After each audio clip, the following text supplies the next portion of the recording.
Is it a one-horse race for the SNP leadership? Oh, so this could get ugly. So I've got two, obviously, Scottish people here. We have Scottish people in the audience. We've got Scottish people in the audience. Oh, I was outed on arrival. But it's because she was quite vicious. You can smell each other. She spotted the tartan. Where are you from? And I thought, oh no. Yeah. Relax. And it could get quite ugly because, you know, obviously the politics in Scotland, whenever I've been there, I've just avoided the subject because people get very upset either way, wherever they stand. But this is now the SNP leadership, obviously, since Nicola Sturgeon stood down. Now the Deputy First Minister, John Swinney, backing Humza Yousaf. And I thought Swinney was going for it himself, wasn't it? Because, I mean, he used to be leader. He used to be the leader, but I think the key is in used to be. Used to be, past tense. I don't think they want to bring him back from the dead. Where Ash Regan, who's she's the third wheel in this. Yes. You know how the fifth character in Sex and the City was Manhattan? That is Ash Regan, because no one's ever heard of her, really. But talking of coming back from the dead, she's worried that dead people are going to be voting. Did you not see that? That no. there was an expose to do with something... Is the health crisis in Scotland that bad that basically zombies are going to be voting? I think it was something along the lines of something to do with, I don't know, documents that hadn't been shredded. Well, I imagine it's forgery rather than the idea that the corpses would actually turn up at the ballot box. I would hope not. That would frighten a lot of people, including my mother. Not in Scotland. I mean, it could be hard to tell in certain parts of Glasgow. Exactly. So what do you... I mean, who do you want to be the leader of the SNP? I want Humza Yousaf to be the next leader of the SNP because he'd be terrible. He's the continuity candidate that Sturgeon and Swinney want to take over, and he would continue being absolutely dreadful, which would be great for me because I can make fun of it. Didn't you run against him, Leo? I did, yeah. I didn't win, thankfully, but yeah, he drafted this authoritarian hate crime bill. He's got an incredibly authoritarian streak. He's always making, beating the sort of race drum. And he accused this nursery of being racist against him because he's, because of his name or whatever. That's right. And then it turned out that the nursery was actually run by an Asian person. Yeah. So they probably that was probably internalised racism or something like that. Right. I mean, Humza Yousaf does terrify me a little bit because his, hate crime bill was one of the most draconian pieces of legislation I've ever seen. I mean, he was talking about how he needs to clamp down on the public performance of a play because neo-Nazis might get together and put on a bit of amateur dramatics to sort of radicalise people. What was the play? Well, I want to see it. I mean, sounds fascinating, doesn't it? I didn't time for Hitler. Could have been that.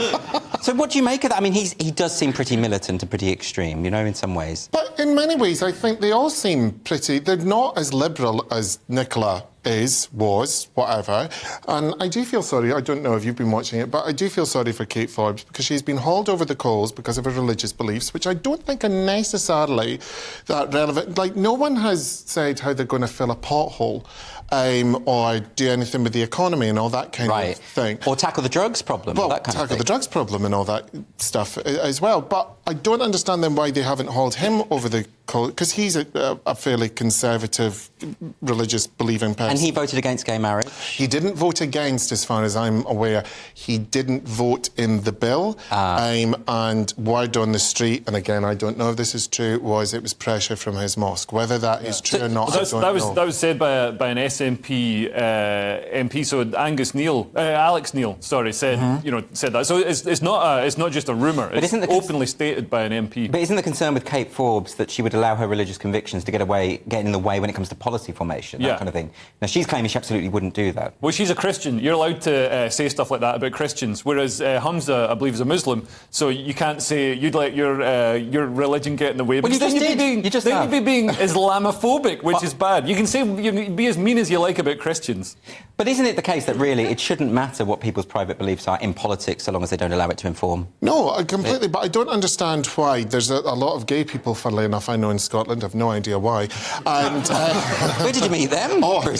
Phone box. And I was cut off. And they were saying things like, if Kate was in power 7 or 8 years ago, we wouldn't have been able to get married. Well, she wasn't in power 7 or 8 years ago, so you still were able to get married. So she hasn't said that she's going to regress any of what she sees as equal rights, human rights. It's just, I don't think they tickle her fancy. It's a bit like the Tim Farron debate. We had that when he was leader of the Lib Dems, and he said that he didn't agree with gay marriage and that kind of thing because of his Christian beliefs, but he said, I would never impose that onto the party. I don't think you can. And can you fully trust somebody who's got like really fervently held beliefs? Like if you got a haircut from a Nazi, you might be thinking, well, this, you know, he's just going to cut my hair. He's not. But then you get home, there's a swastika carved into the back of your head.